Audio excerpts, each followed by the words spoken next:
આ છે તુલસીનો છોડ. આપ સૌ જાણતા જ હશો. તો તુલસીના ગુણોની આજે હું વાત કરીશ. તુલસી આયુર્વેદમાં સર્વત્ર પૂજનીય અને ઉર્જાવાન છે. ચોમાસામાં વરસાદ આવે ને રોગચાળો આવે, એનાથી બચવા દવાખાને જવું ન હોય તો પછી ઘરમાં રહેલી તુલસીના ગુણો જાણો અને ઉપયોગ કરો. તુલસીને સંસ્કૃત, હિન્દી, ગુજરાતી બધી જ ભાષામાં તુલસી તરીકે જ ઓળખવામાં આવે છે.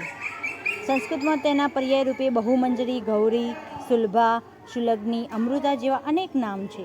તુલસીનો છોડ બારમાસી હોય છે, જે દરેક ઋતુમાં થાય છે. બધી ઋતુમાં થઈ શકે છે. સર્વત્ર સમશીતોષ્ણ અને ઉષ્ણ કટિબંધ જેવા પ્રદેશોમાં સરળતાથી પ્રાપ્ત છે. તુલસી વાત, કફ, શામક હોવાથી શરદી, ઉધરસ જેવા રોગોમાં તેનો ખાસ ઉપયોગ થાય છે. તેના પત્રોનો સ્વરસ મધ સાથે બાળકોથી લઈને વડીલો સુધી તમામને રાહત આપે છે. તુલસી સ્વેદજનન કરનાર વનસ્પતિ છે. એનાથી શરીરની ઉષ્ણતા વધે છે અને પરસેવો ઉત્પન્ન થાય છે. પરસેવા વાટે શરીરનો કચરો બહાર નીકળે છે. તુલસી કૃમિજ્ઞ છે, કૃમિનો નાશ કરે છે. તુલસી રક્તશોધક છે, લોહીને શુદ્ધ કરે છે, જેથી ત્વચાને પણ ફાયદો થાય છે.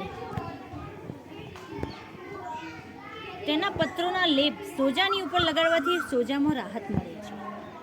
મોટા પ્રમાણમાં એન્ટીઓક્સિડન્ટ ધરાવે છે, જે ઇમ્યુનિટી વધારવામાં ફાયદાકારક છે. આ ઉપરાંત એલર્જીમાં પણ એટલો જ ઉપયોગ થાય છે.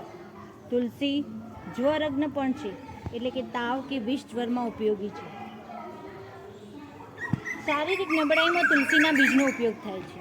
તુલસીના રસગુણને લીધે હૃદયને લગતા રોગો કે કોલેસ્ટ્રોલ જેવી સ્થિતિમાં પણ તેનો ઉપયોગ કરવામાં આવે છે. શારીરિક નબળાઈમાં તુલસીના બીજનો ઉપયોગ થાય છે. ઇન્ફેક્શનને લગતા રોગોમાં તુલસી ખૂબ સારા પરિણામ આપે છે, પછી સ્કિનને લગતા હોય કે દાંતને લગતા. જો પિત્ત પ્રકૃતિ ન હોય તો રોજના 2 થી 4 પાન તુલસીના ચાવીને લઈ શકાય, જે તમને ખૂબ સારી ઇમ્યુનિટી આપે છે. ઘરમાં મની પ્લાન્ટ રાખો, એની સામે વાંધો નથી, પણ તુલસી કેરો રાખવાથી રોગ દૂર થશે અને તમારા રૂપિયા દવામાં નહીં જાય, એની હું ગેરંટી આપું છું. આપણી પરંપરા દરેક ઘરમાં તુલસી રાખવા માટે એટલે જ કહ્યું છે કે સબ રોગો કી એક દવાઈ, ઘર મેં રખો તુલસી ભાઈ.